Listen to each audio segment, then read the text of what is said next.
Kewesi was telling a story on one of the earlier episodes about clearing out a bar, doing a clear out. I know you and Santucci cleared out the Mallard. You want to talk about that for a second? Oh, well, that one, clearing out the Mallard was, yeah. We got a call. Mallard's a 2-level bar, for those of you who don't know. And I'm at the front door. Jason was, I think he was working the front door with me. Because they called you guys in. We got to, yeah, well, they had to change their clientele. The owner came into his bar one night and saw all these wannabe hip-hop Albany kids fixing him with a 1,000-yard stare, weren't buying drinks, scaring off his regulars and whatnot. So they called, I got a call from their manager, said he wanted me to come in and fix their security situation. So I called up some of my buddies and we went down there, and within 6 weeks we had completely changed their clientele. And the business went out, because everything was cool. But this night we got a call, somebody was upstairs and didn't want to leave, and gave my bar back a rack of shit and was giving other security guys a bunch of shit. So I'm like, Jason, let's go, because he's a dangerous individual, you know? Now, Jason's about 6'2", maybe something like that, about 200 pounds. So I had Jason behind me, you know, for theatrical purposes, because I thought this shit would be entertaining. Yeah. You know? Yeah. So we walk up, and there's the guy. Obvious, he's the guy. He's not going nowhere. So I walk up to him. I'm like, excuse me, sir. He turns around. The fuck you gonna do? Right? I go, oh, me? I'm not gonna do shit. This guy handles my light work. And I stepped aside, and he saw a dude smaller than me behind me. And his face, and he looked at Santucci and realized that what was standing in front of him was far worse than anything anywhere else at that moment.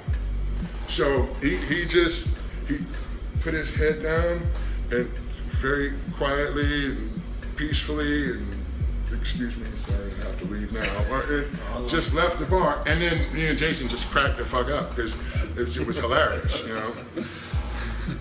So you went over some advice right there about how a bouncer should act and how they should be in the business. If you were talking to somebody that was about to go into the business, what advice would you give them?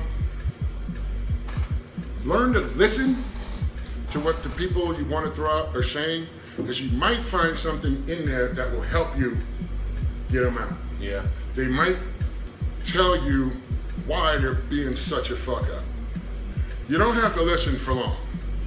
Seriously. Because if you go up and the guy's like, man, I don't have you fucking, then you can just grab him and throw him out. But, you know, if the dude's mother just died, and, you know, and he's having a bad day, and then you roll up on him, like, you know, you're a villain, you have to get the fuck out of here, then again, you can escalate a situation like that. So the first thing you do is listen to everything, just pay attention to everything you can hear in a bar. It'll also give you insight into where the trouble spots may be brewing. Yeah. As you do your rounds, don't just walk around looking at the hot women, because that's what the youngsters always do. Yep. And then next thing you know, you're getting hit over the back of the head with a bottle. Yeah, exactly. Or, you know, a fight breaks out, you're tackled, you're on the ground. You never want to be on the ground in a bar. Not only because it's unsanitary, because it's dangerous. Yeah. You know, but listen to what they're saying and always engage people in a respectful way, regardless of how disrespectful they're being. It also gives you this. When the police show up, and they will show up, not every time, but they will. But when they do, in order for you to stay out of jail, you have to show a reasonable escalation of force. And never forget those words, reasonable escalation of force. They will keep you out of jail.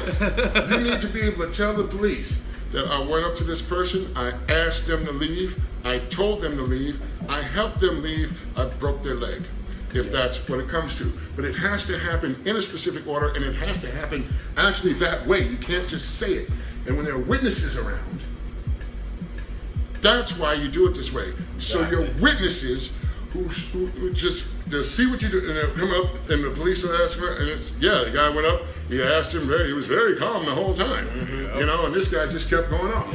And finally, he hit the guy, and then the next thing you know, there was so much blood. It was, you know, but as long as you can show that you took these steps to get up to come kicking somebody's ass as opposed to just running in, you'll never go to jail, and the cops will love you. Yep. Yeah, that's a really good point. I think that's a lot of part that a lot of bouncers don't think about is the fact that they can go to jail if they have a situation. Hell yes.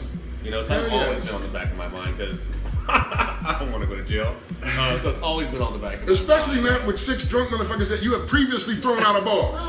No. And not for doing your job for a situation that could have been easily avoidable. Exactly. You know what I mean? And almost every situation is easily avoidable if you take the time to understand that you control the situation and you have a 98% chance of guiding how it goes.